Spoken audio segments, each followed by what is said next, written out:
I always thought growing old would mean respect, wisdom, a place at the table where people leaned in just a little closer to catch the lessons I'd gathered over a lifetime. That's how it was in my mother's time.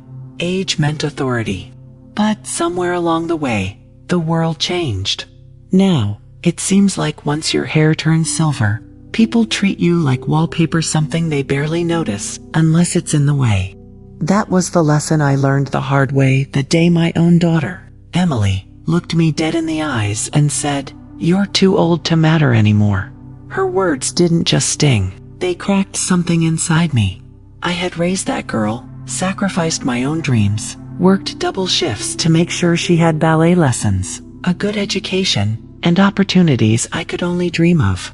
And now, here she was, dismissing me like some outdated piece of furniture she was too embarrassed to keep around. But let me tell you something. When someone writes you off, when they decide you're finished, that's when you find out what you're really made of. And Emily, well, she was about to learn a lesson she would never forget. It started on an ordinary Sunday afternoon, the kind of day where the air is heavy with the smell of cut grass, and the neighbors' kids run squealing through sprinklers.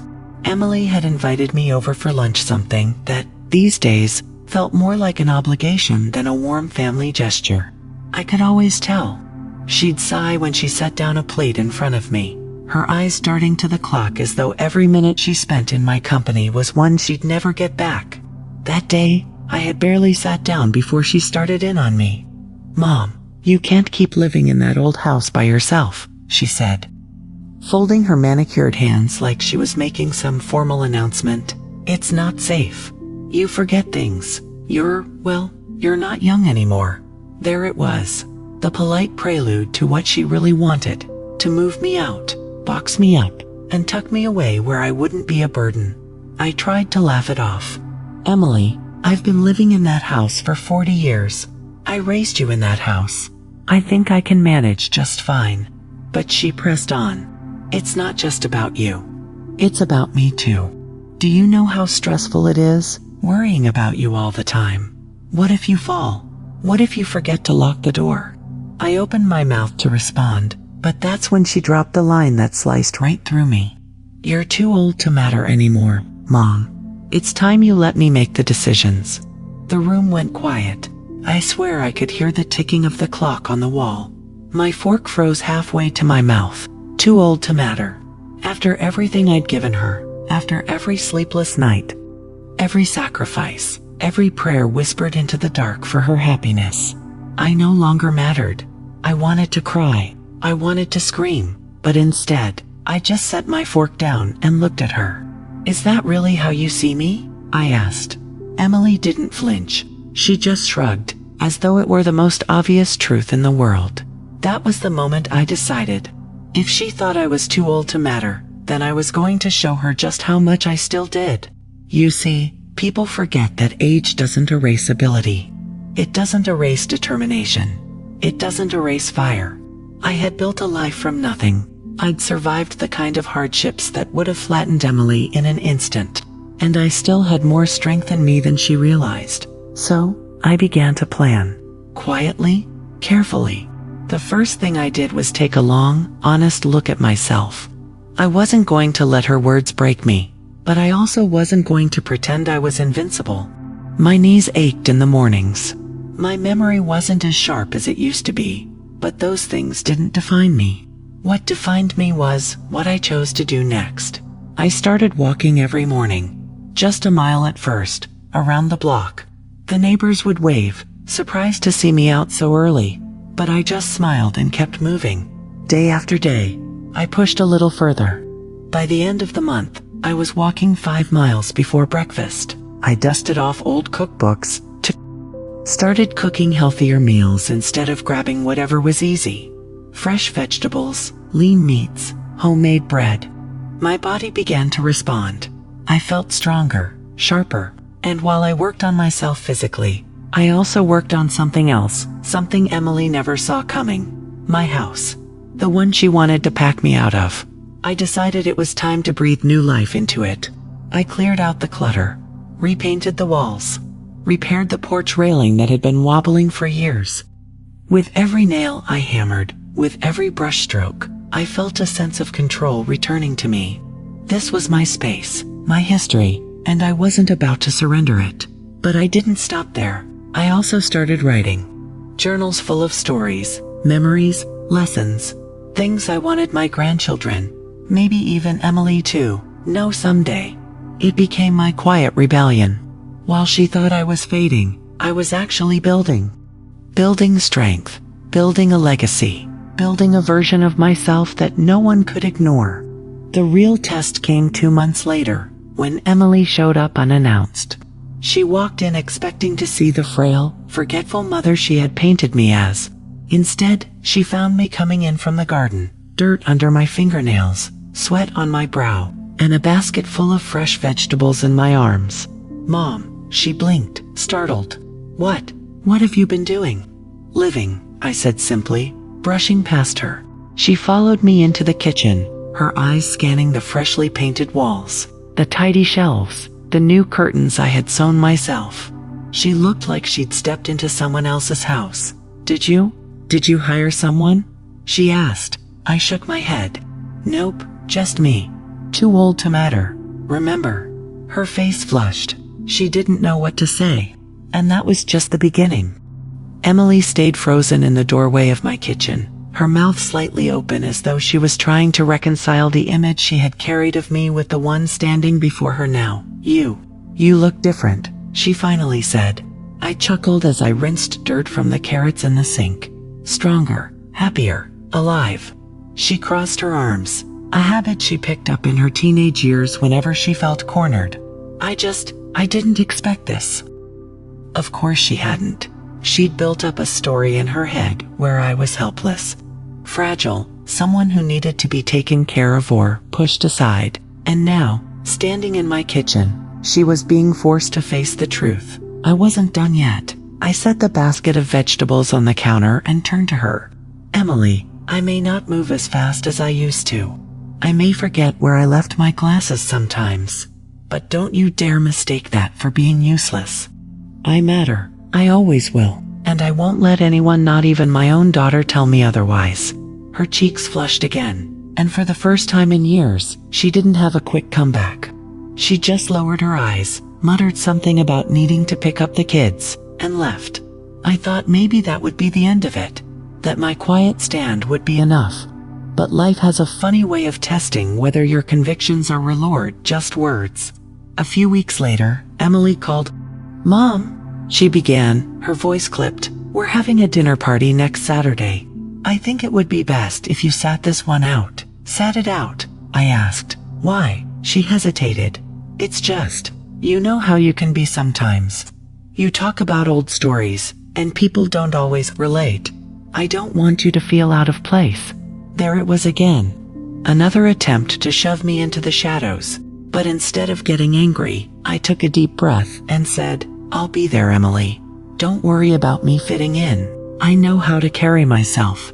She sighed, clearly frustrated, but didn't argue further.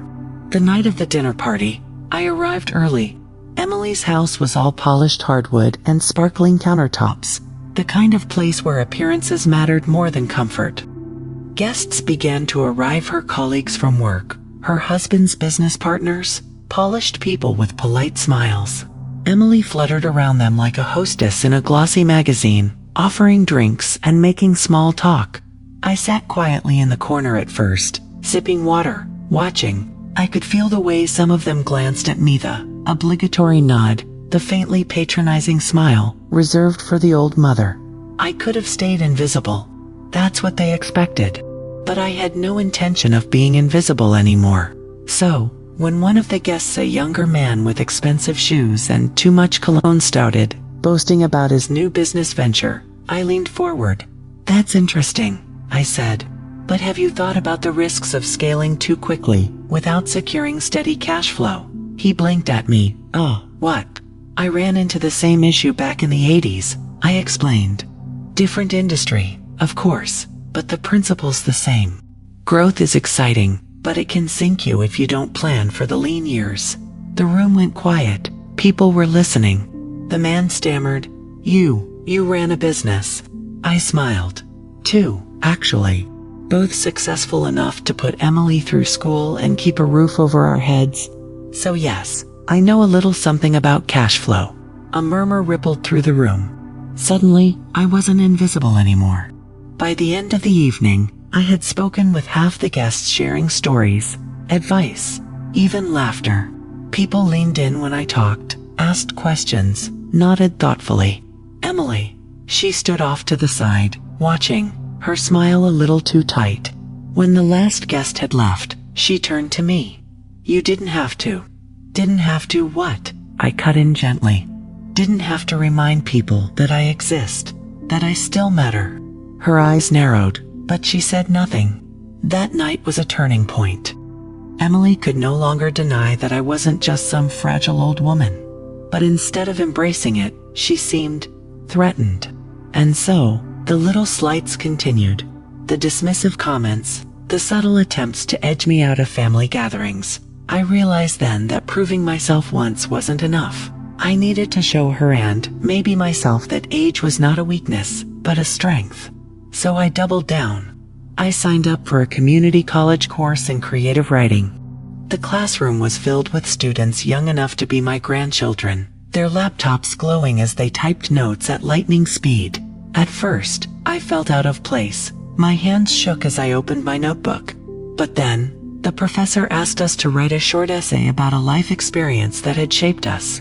When I read mine aloud, a story about losing my husband and finding the strength to carry on, the room went silent. And then, applause. You should publish this, one of the students whispered afterward. It's powerful. Week after week, I poured myself into my writing. Stories of love, loss, triumph, regret. Stories Emily had never heard. Stories that had built me into the woman I was. And as my confidence grew, so did my resolve. Emily's words, "You're too old to matter," echoed in my head. But now, instead of hurting me, they fueled me. I was going to matter. Not just to her, but to the world. Then came the opportunity that changed everything.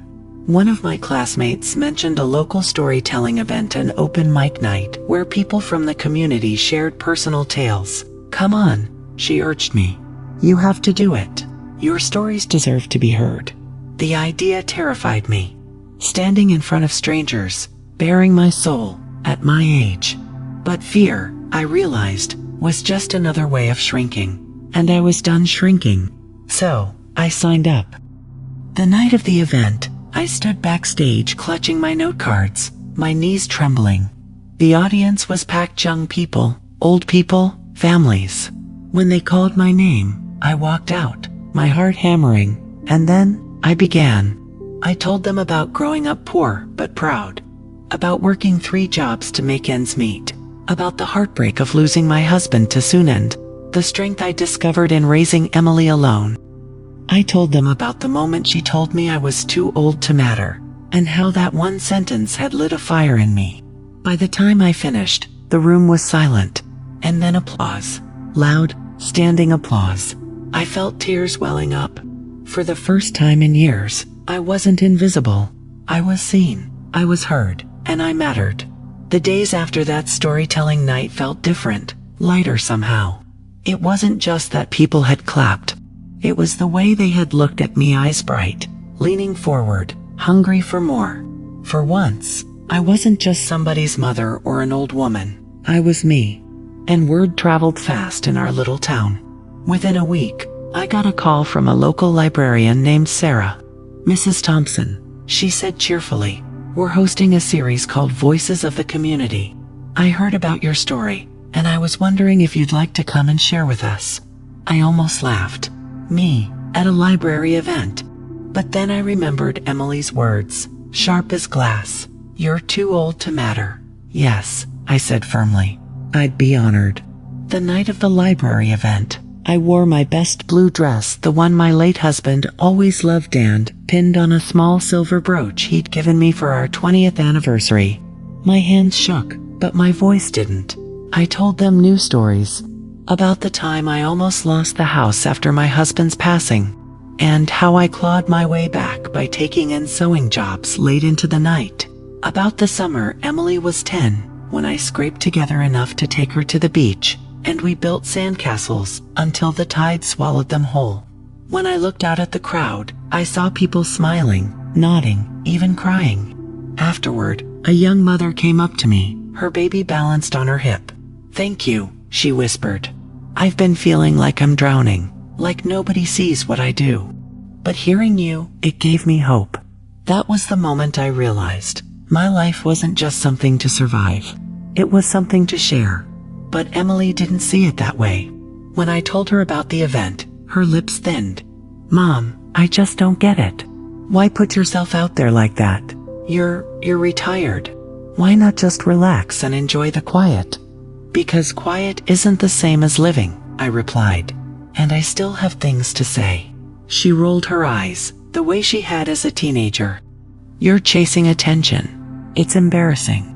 Embarrassing." That word stung worse than any slap.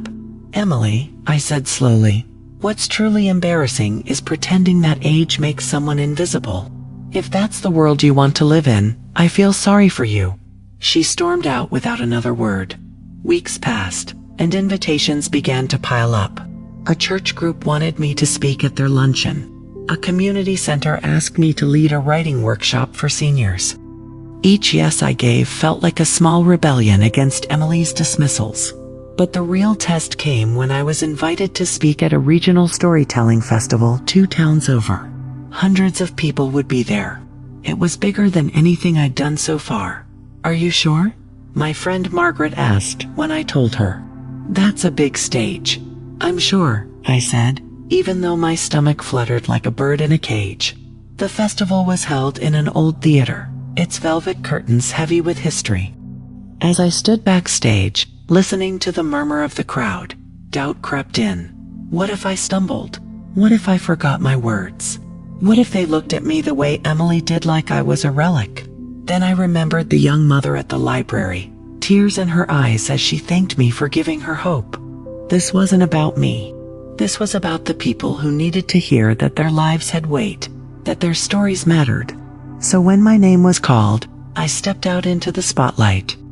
I told them about resilience, about burying dreams and planting new ones, about waking up alone for the first time in decades and learning that solitude didn't have to mean emptiness.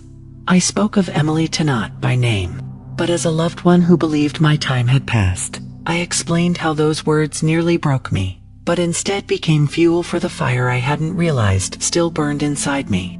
The applause when I finished was thunderous. People stood, clapping, whistling, cheering. As I left the stage, a man with silver hair grabbed my hand. "Thank you," he said simply. "You reminded me that my story isn't over. Neither was mine. But success, I learned, brings its own kind of storm." When Emily heard about the festival, she didn't congratulate me. She called, her voice sharp. "Mom, people at work are talking. They saw you on Facebook pictures, videos. Why didn't you tell me this was going to blow up like that?" "Blow up?" I repeated. "Emily, it was just me sharing my story." She huffed. "It looks desperate. Like you're clinging to relevance." My chest tightened. Relevance isn't something you cling to. It's something you live. And I am living, Emily. Maybe for the first time in years. There was silence on the other end of the line before she muttered, "I can't deal with this right now," and hung up.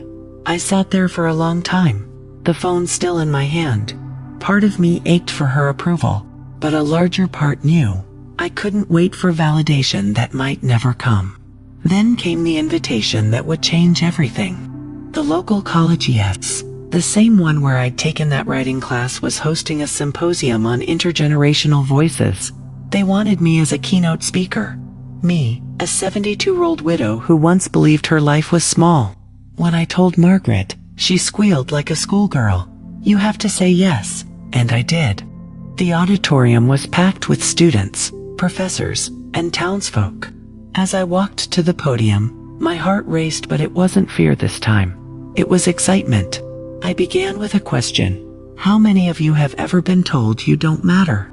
Hands rose. Young, old, black, white, pain had no age or color. I was told that recently, I continued, by someone I love deeply. And for a while, I believed it. But here's what I've learned. Mattering isn't about youth, beauty, or titles. It's about the impact we leave on each other. I wove stories of my childhood, my marriage, my struggles, my triumphs. I reminded them that every wrinkle was a roadmap, every scar a testimony. When I finished, the standing ovation was overwhelming. Cameras flashed. Reporters scribbled notes.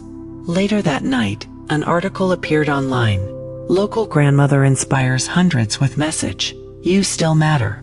It was shared dozens of times, then hundreds. My inbox filled with messages from strangers thanking me, telling me their own stories. And Emily, she stayed silent. I wish I could say she came around then, but that would be too neat. Instead, she grew colder. Shorter phone calls, excuses for why I couldn't see the grandchildren. One night, she sent a text that felt like a knife.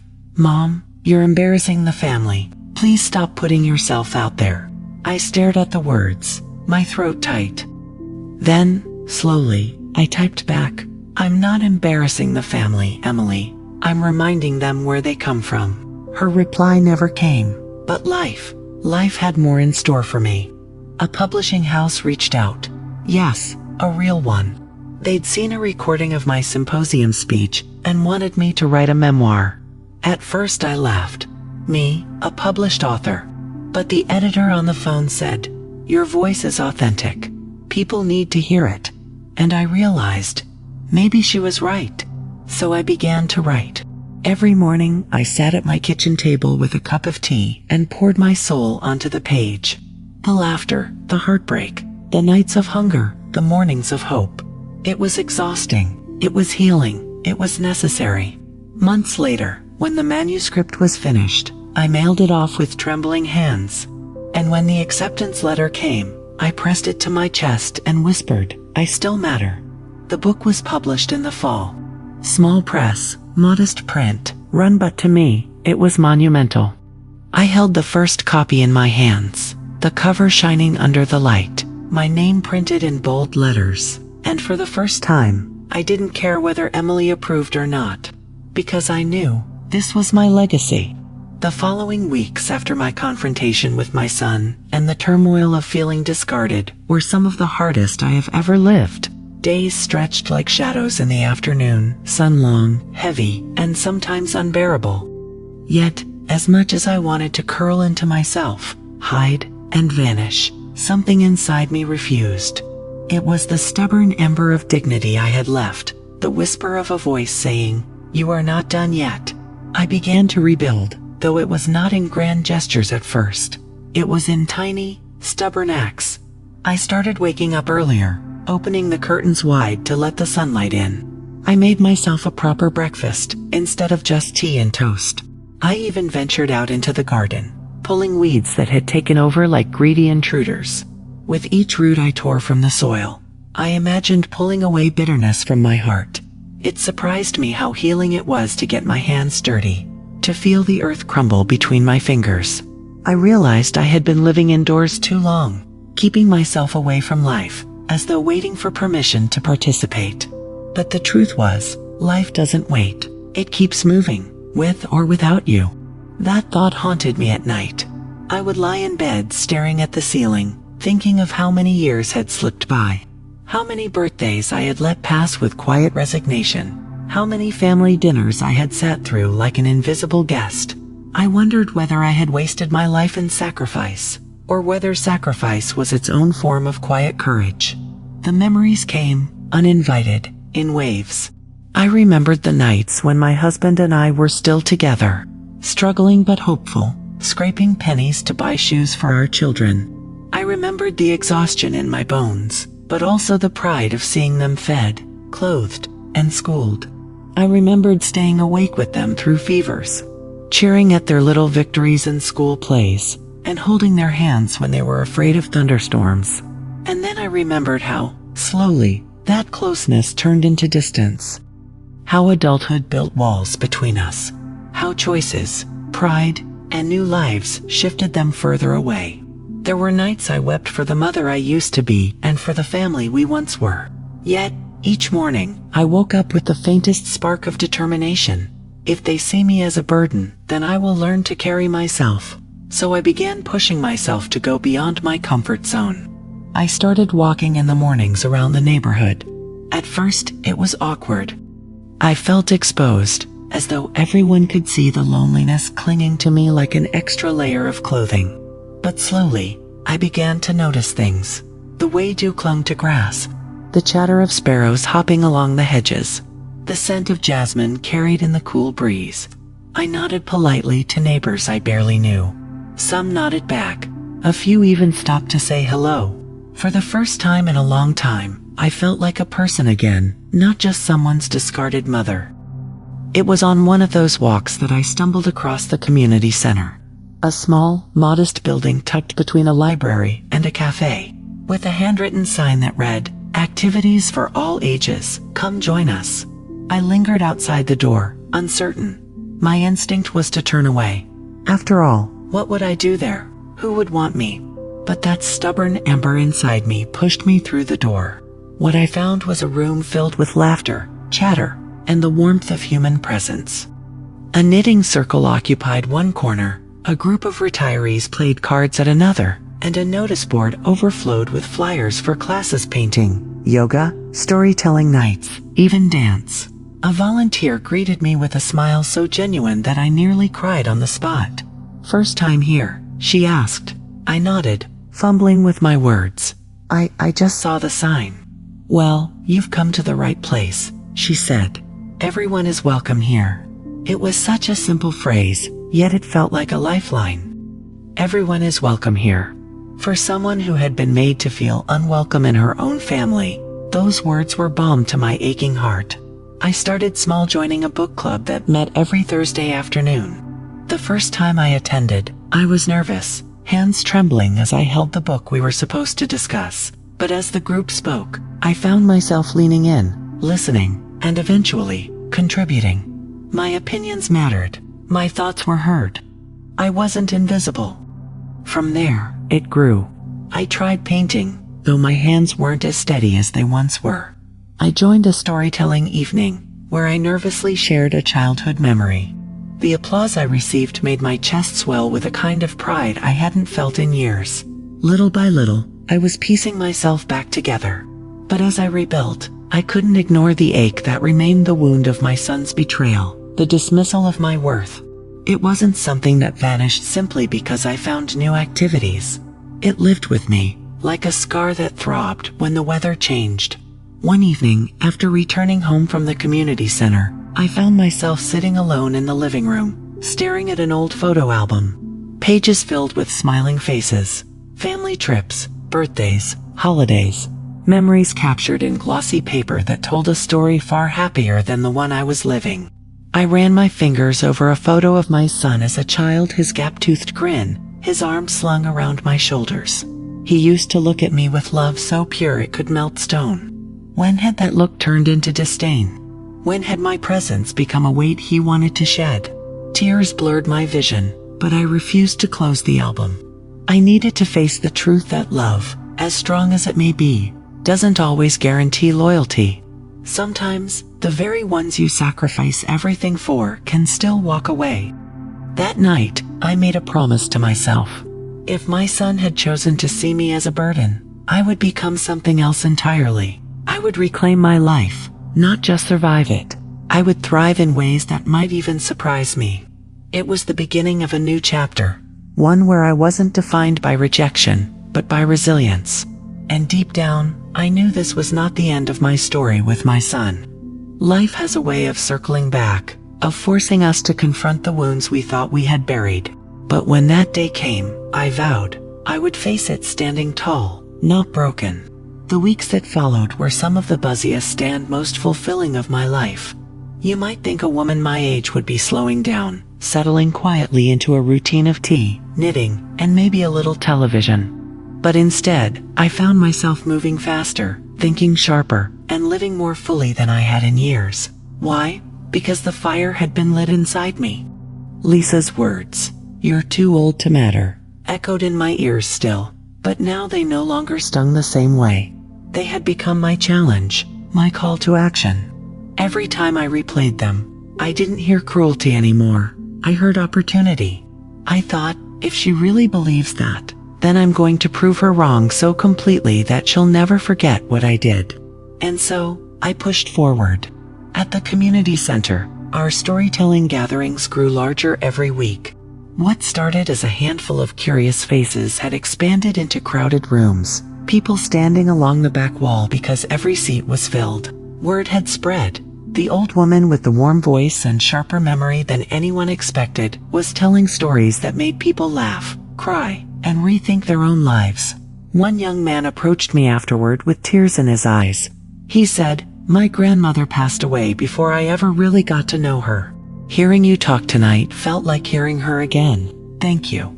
Do you know what that does to a heart that's been told it no longer matters? It's like rain falling on the driest soil. It awakens everything inside you.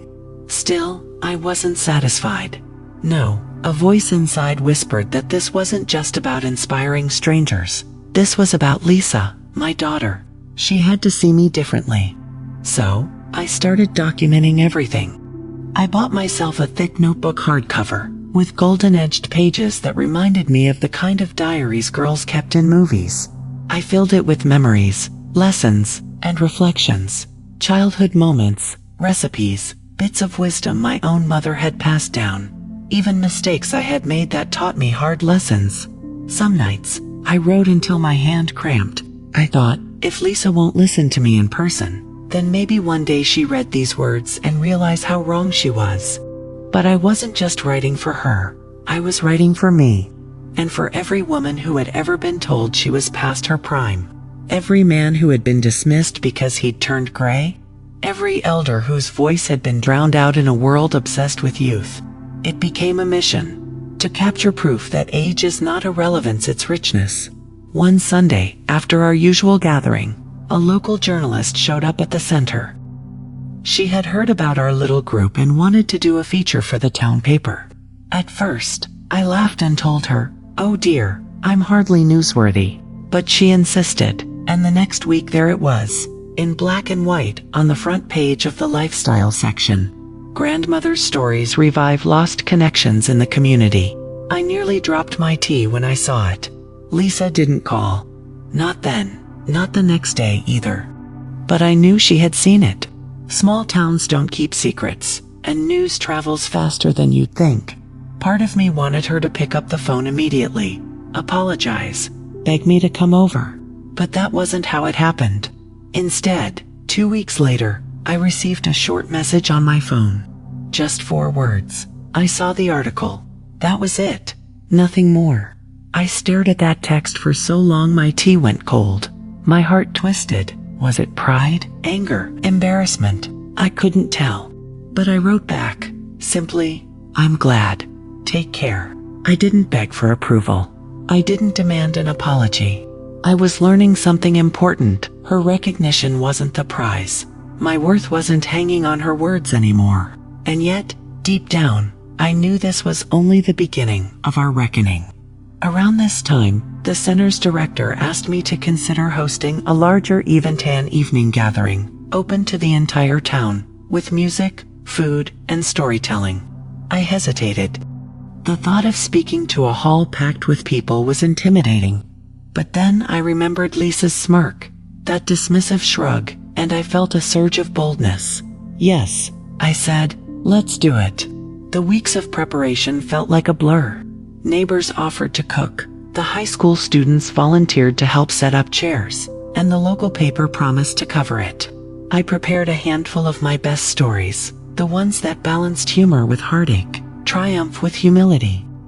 When the night finally came, I stood backstage trembling. My knees wobbled like a young girl's before her first recital. I almost turned back. Almost, but then I heard the murmur of the crowd. So many voices, all waiting for me. I stepped onto the stage. The lights were hot, the faces blurry in the brightness. I cleared my throat, steadied myself, and began, "My name is Margaret," I said. And for a long time, I believed I was invisible. Tonight, I want to tell you why that isn't true. The room went silent. Every ear tuned in. I told stories that night about my childhood during hard winters, about raising Lisa on my own, about small kindnesses from strangers that had changed my life.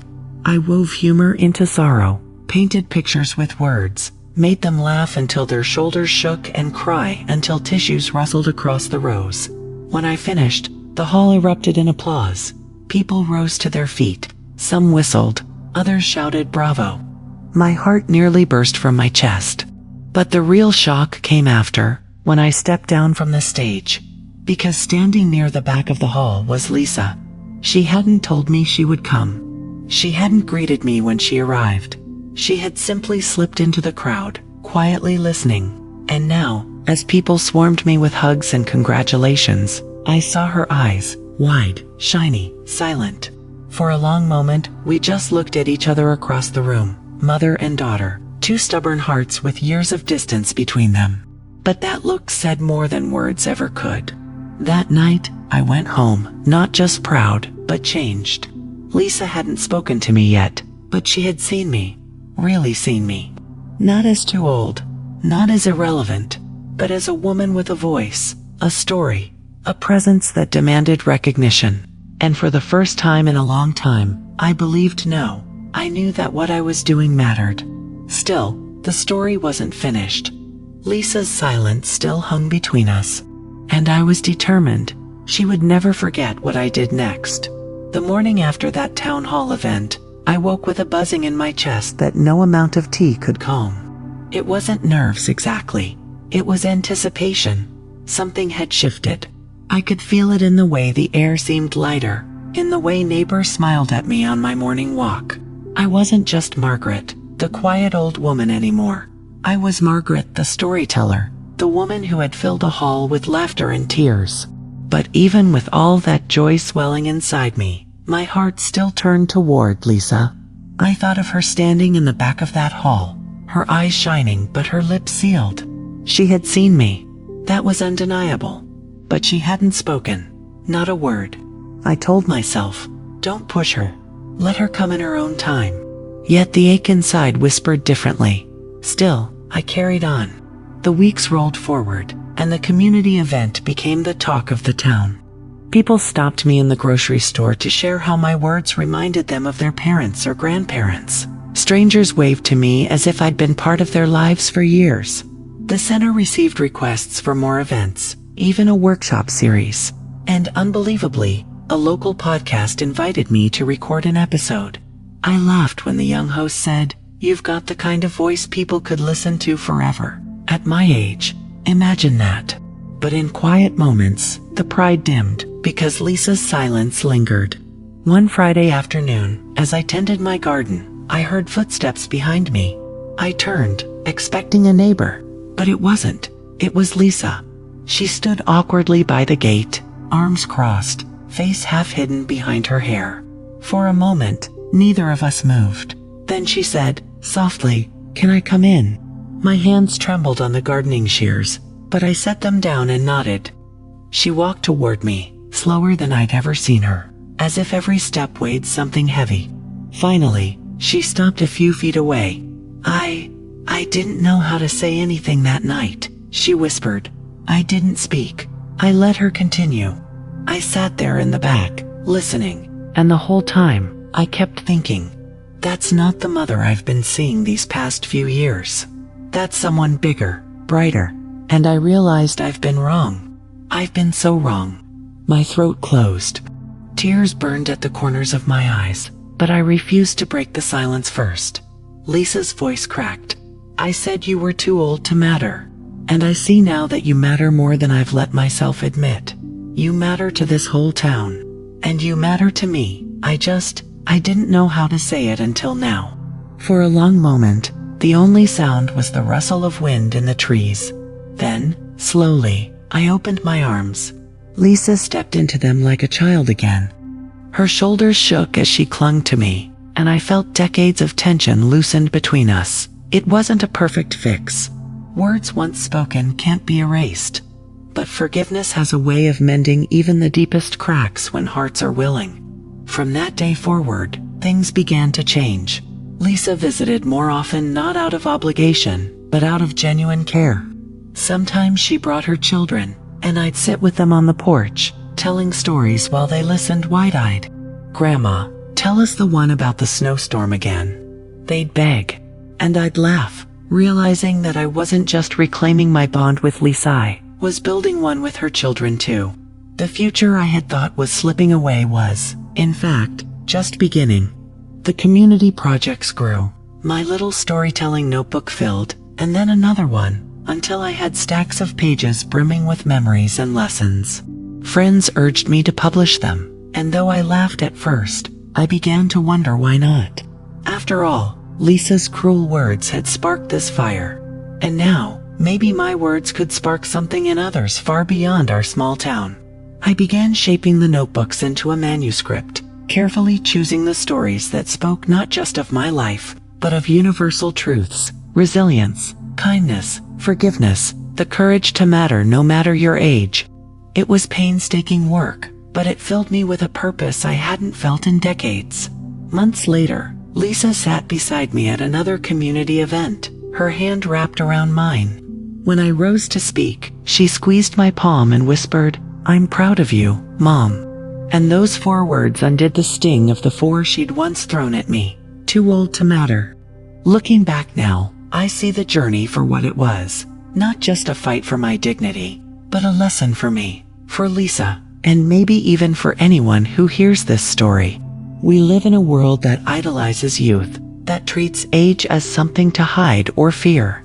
But the truth is, every wrinkle is a chapter, every gray hair a crown, every year another layer of strength and wisdom. I had believed, for a moment, that my time was fading.